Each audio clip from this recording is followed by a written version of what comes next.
This is the Alpha Sessions and I'm with Rae Kelly. Hello. How are you doing? You alright? I'm very well, thank you. Thanks for inviting me in. Thanks so much for coming in. Did you have to come from far or? I'm St Albans based, Okay, so not too far. Quite local. Quite local, yes. Brilliant. Yeah. And we're going to be playing some tracks from you this afternoon as well, which is brilliant as well.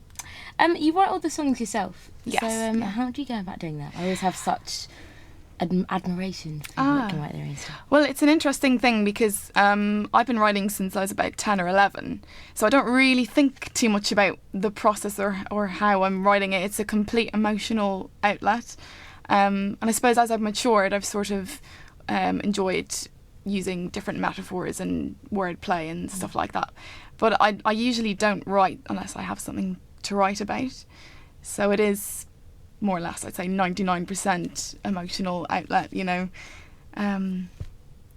So that's kind of how it happens, I suppose. And how does it work? Like, I always find it really interesting to know how you manage to combine the melody and the music side along with the lyrics. Like, does it come together, or do you have a picture in your head? How does it work? It varies. I mean, sometimes I could be sitting on a bus and I'll just start, lyrics will start spinning in my head, and suddenly like a melody will come with that, and so I have this sort of song building in my brain.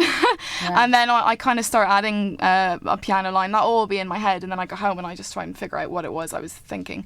But then other times I just sit down at the piano and I just mess around with chords and then sing along, and I'm not actually singing words, I'll just be kind of singing complete nonsense. And if I have something in particular I want to write, then the lyrics start coming in, and if not, I just kind of go, oh, that's a cool idea, and I might put it aside for the moment and then come back to it.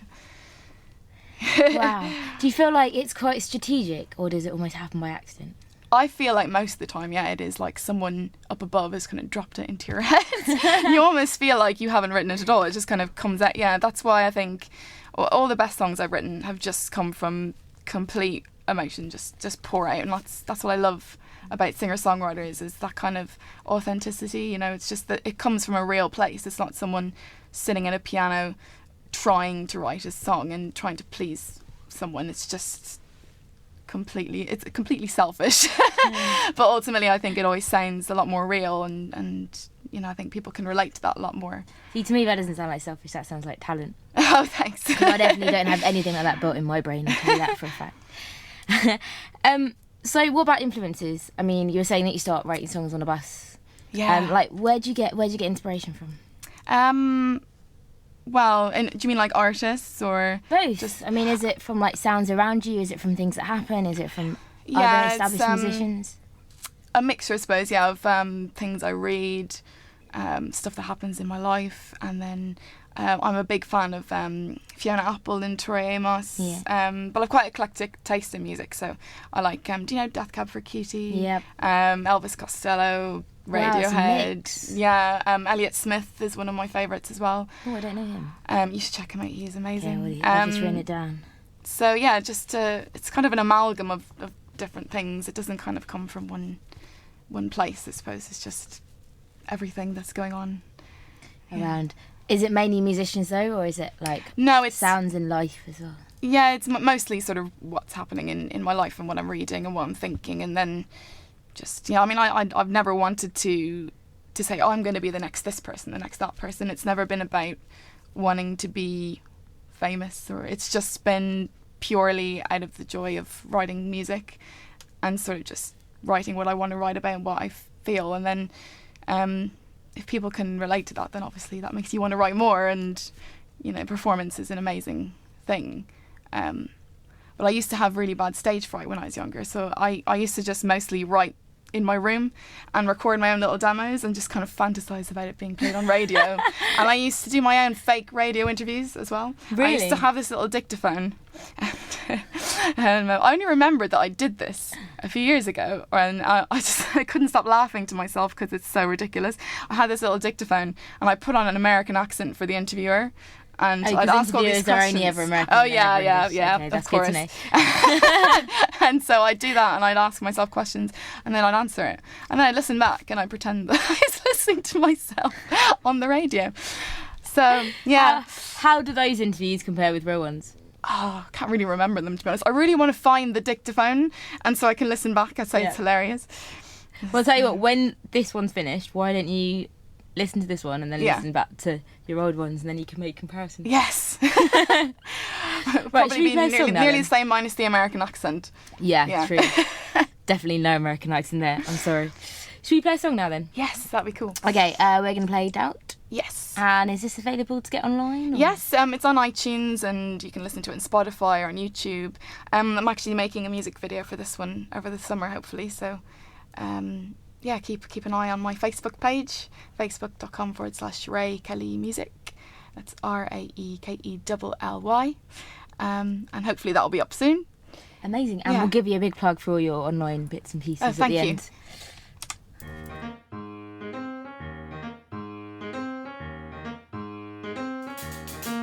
You got doubts, and while you're trying to figure it out,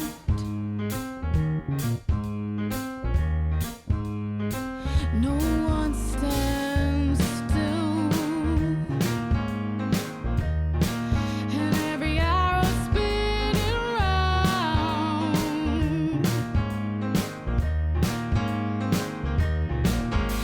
'Cause all that seems robust turns into something boisterous, like the curse on Tantalus. Everything seems so unreachable.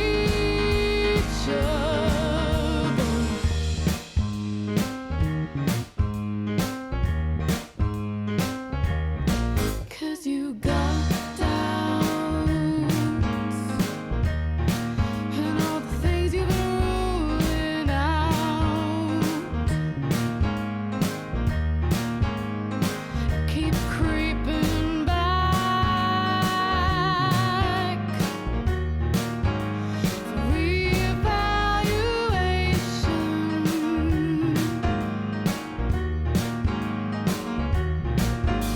And all that seems robust turns into something boisterous, like the curse on Tantalus. Everything seems so unreachable.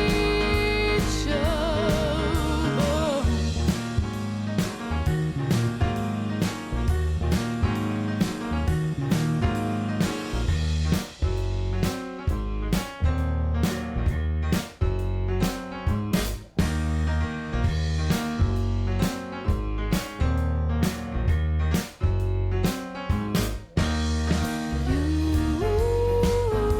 got doubts. You got doubts.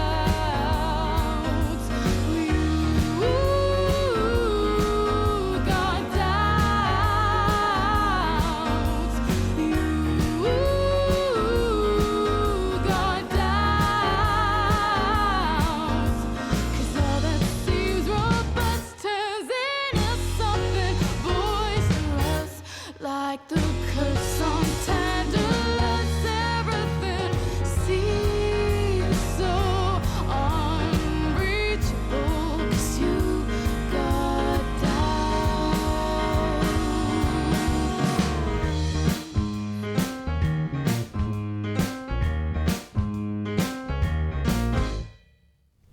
That was amazing. That was Doubt by the gorgeous Rae Kelly, who's sitting right here next to me. So we've got our producer Alan, who is gagging to find out about this video that you Yes, the uploaded new last video. night, which is brand new. Tell me about this, Yes. because making a video is something that I can't even comprehend. Oh, it's a really fun experience, actually. It's the first one I've ever done, and I did it with 3 friends of mine. One's a cinematographer and then 2 actors. Okay. And I decided before, I had an idea in my head, how I wanted the video to play out, and I decided that I didn't want to be in it because I wanted it to be sort of portraying a relationship, but not in sort of a conventional way, just sort of symbolic and arty and interesting, around areas of St Albans. And I asked my friend Robbie, who's an actor, did he want to act and direct it? Because I have ideas for the videos, but I kind of just have little bits and pieces, and he kind of helped me stitch them all together and make a more whole sort of idea. So we all worked together and we shot it over 3 evenings.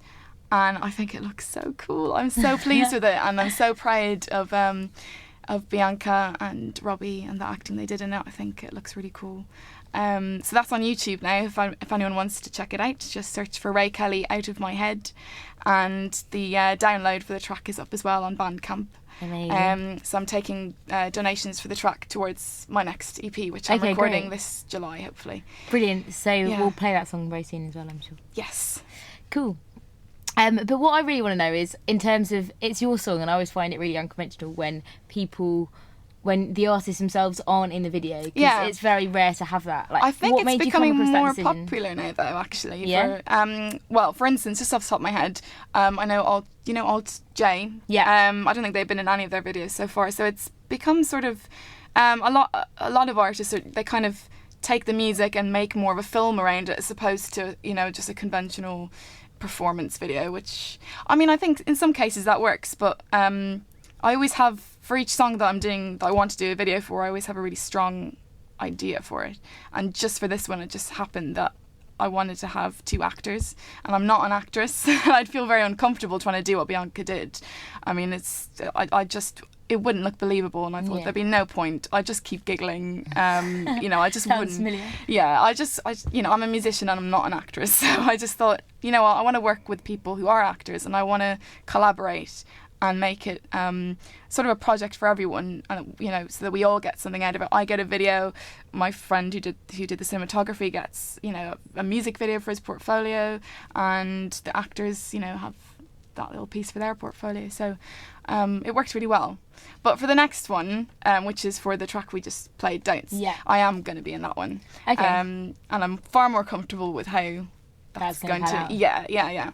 So it's sort of be like half, not really performance. I'll probably be singing along to the track, but then getting involved in the action of the video as well.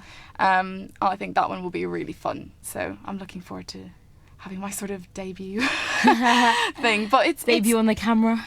Yeah, it's really weird because I'm very self-conscious. So the idea of someone filming me, and I'm trying, and I'd be thinking about what I look like through the camera, not in sort of a vain sense, but just in context of the video. Am I kind of doing justice to this?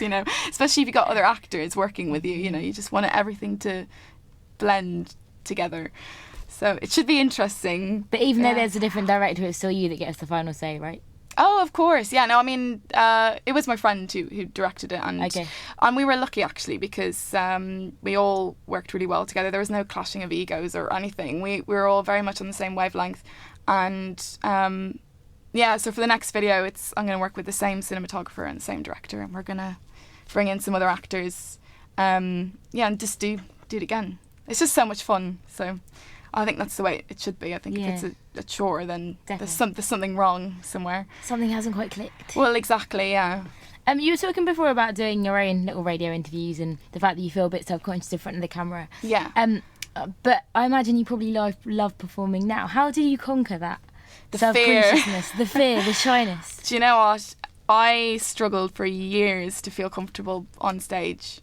And it was very frustrating because, and half of me really wanted to do it, and half of me just wanted to bury my head in the sand and just thought, I can't actually do this. I just want to sit at home and write for the pure enjoyment of writing. But it's when you share music with people and they're very enthusiastic about it and they like it. It does make you want to play to more people. And when I moved over to the UK, I decided, right, it's kind of make or break. I either stop making myself miserable, over the fear of performing, or I just make myself play. And I just played loads of just little gigs, little local open mic nights. Like St Albans is a brilliant place for that actually, because they've got loads of little pubs with open mic nights, and you can just get up and play, and there's no sort of, people are very supportive, and it's just good practice.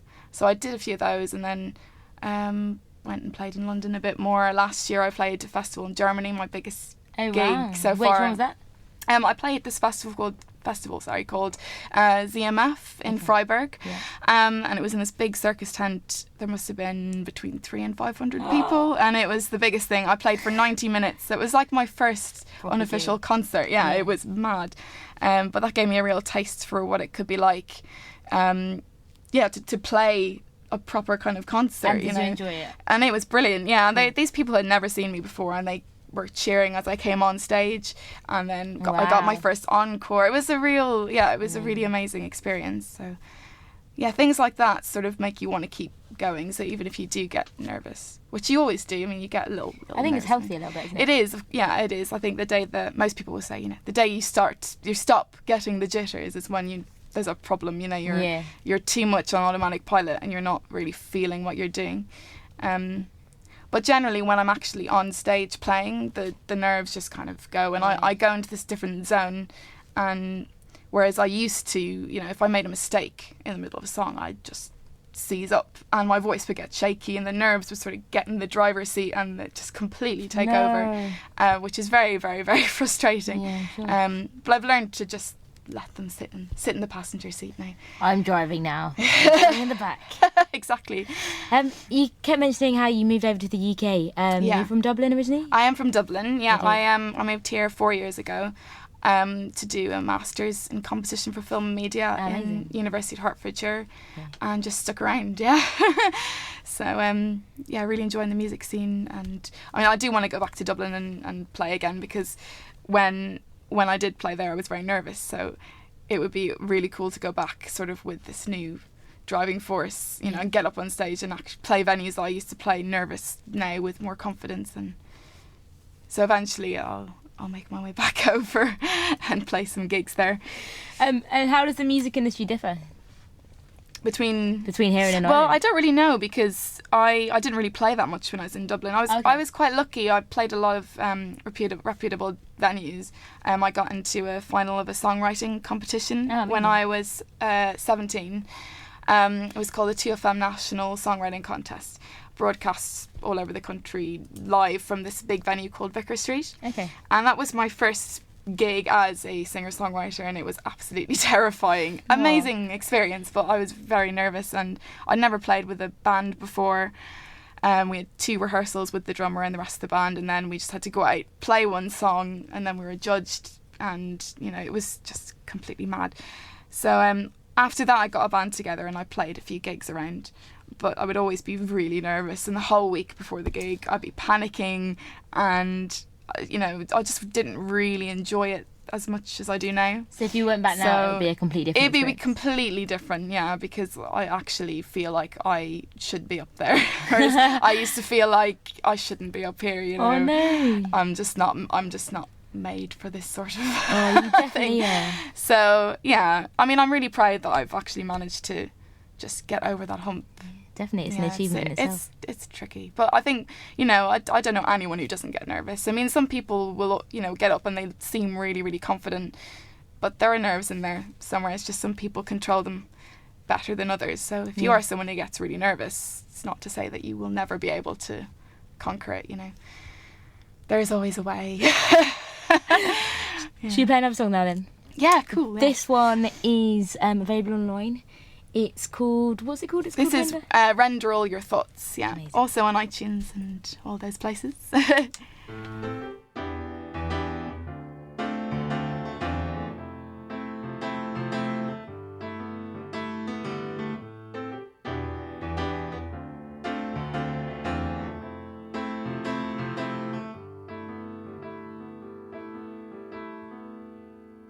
Render all your thoughts to one, with signs of being true, and noxious words will land spoiled for choice and where they're gonna plant.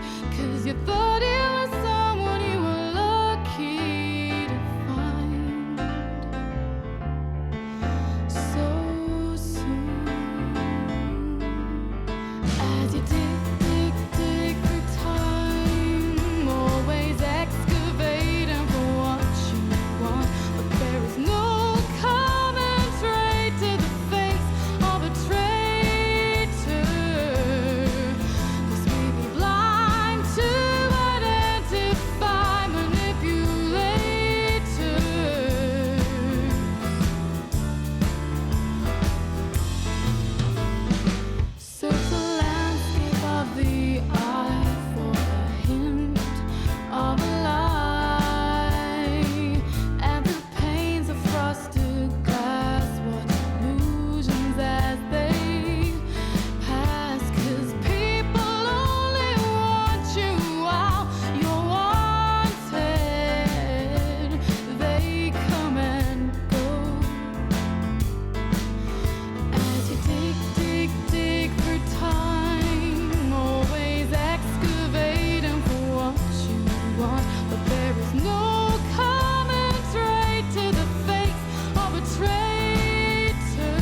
This is what happens when you render all your thoughts to one, with signs of being true.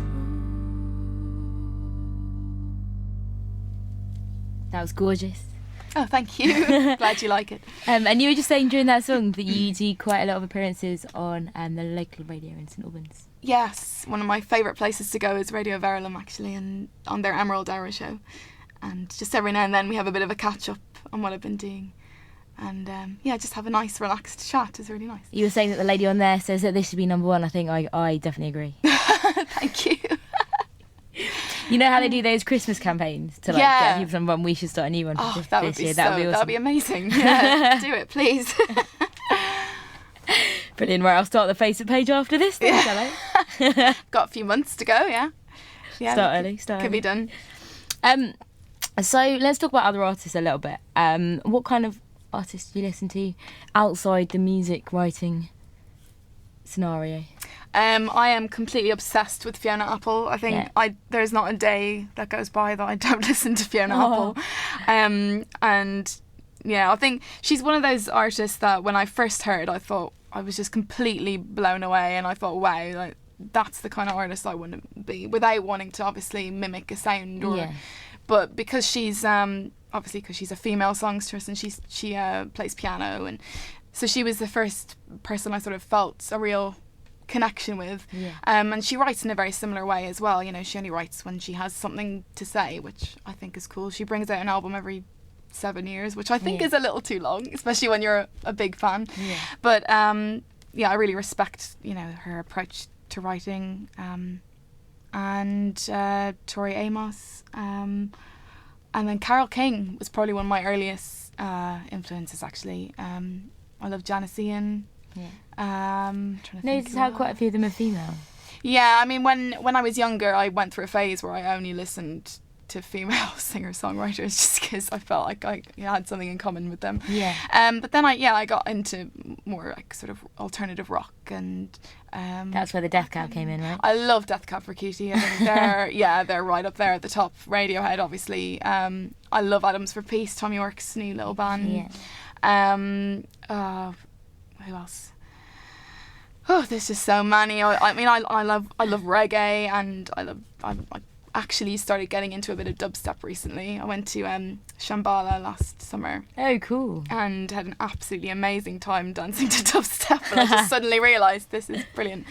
I try to keep, you know, what I listen to quite eclectic, and then listen to Fiona Apple every day. So are we likely to hear some dubstep influences in the next few tracks, in the next EP? No, I don't think so. But if someone came along and wanted to remix something I did in that style, I think it was really, I'd be really interested to hear. There's actually I met I think he's from Sweden, just an unsigned guy who writes electronic music, and I think he's going to take one of my tracks and do something. Oh, wow. So I'm quite interested to see how. I can't really imagine it. Yeah, well, let us know how it goes. I will. I will really drop you an email and I'll Definitely. say, listen to this and see what you think. But yeah. So if it happens, it'll be through someone who actually writes that kind of music. I'm not going to turn into a house stroke dubstep act, I don't think, anytime soon. I might lend my vocals to some, maybe, if it's the right thing. Yeah. No, just see how it goes. It's good to collaborate with different people, I think, Do you have any dream collaborations? Tom York. I'd love to do something with Tom York.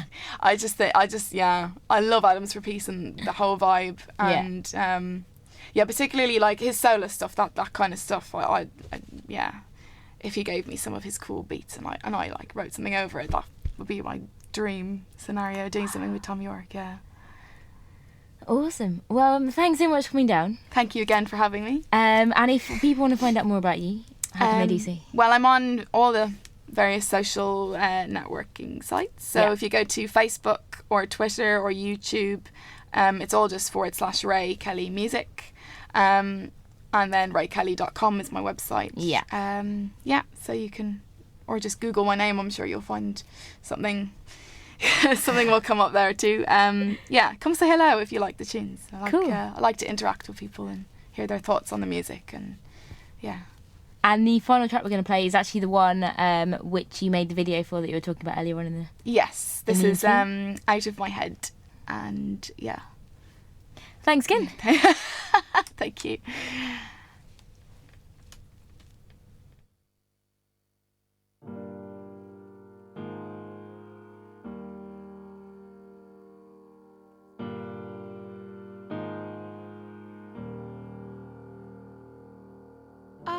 Got to get you out of my head.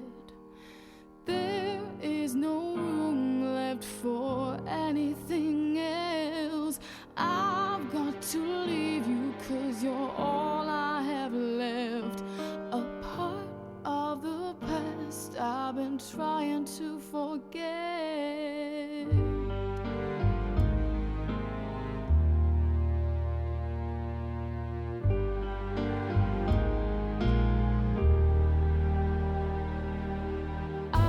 Got to get you out of my mind, twisting a shrinking sullen violet.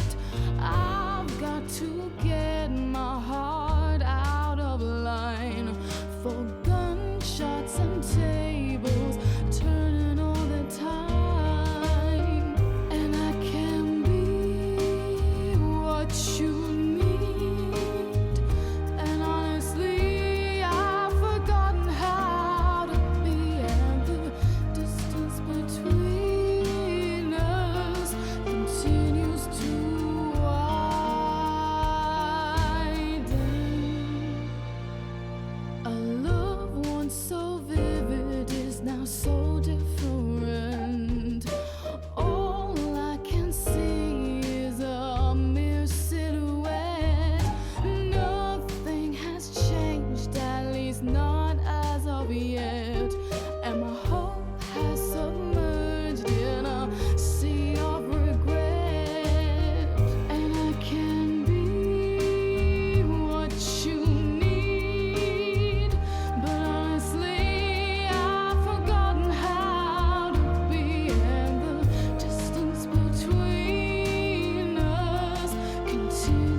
for ourselves among the ashes, for memories that aren't too hard to keep.